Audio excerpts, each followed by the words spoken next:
Does Immortal keep this consistent, fast-paced game, or does Liquid take their streak away from them? You said it was down, Kobe! You're a prophet! Oh, they're going for Lorlo because the flash is down! Double kill for Wild Turtle as he gets rolling. Piglet and Turtle in the standoff for the duel. The Frost Bomb comes over, breaks up the fight, and Pole Belter out of left field coming up through the turret. Speed for 28-15, Immortals takes down Liquid. But where did Cloud9 just come from? Out of the woodwork, and Energy was not expecting that. I can speed you. Nice, no flash. Lucian, back up. Lucian. I'm biting. Nice. Get this go. Gangplank gold. Careful. They're going in, kill Rek'Sai. Down me. I got nothing for you. Janna. Up here, Rek'Sai.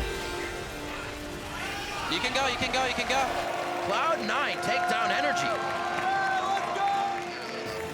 Yeah, I think Huni can win. Huni's a beast. Huni's a beast, boy. Sure. I'm here, Peter. I'm just fine. Kill her bounce. Okay.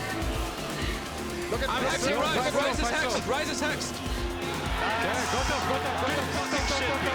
Boy, I'm speeding you. You're gonna go. Look at Draven. Nice. And at 38-30 in the game, TSM takes down Renegades. I'm ult you in. Alright, I got Rise. Go for release. I spend you, Trevor. Back up. 24 minutes, CLG tied for second. Range to battle, and it's a two-man stun from Kiwi, but Kirei, wow, goes down way too fast, and now Billy Boss wreaking havoc, finds Godalu against the wall, and Kirei has picked up hard. Here's the chase, here's the slows, that's going to be the game, and Team Dignitas improved to 3-5.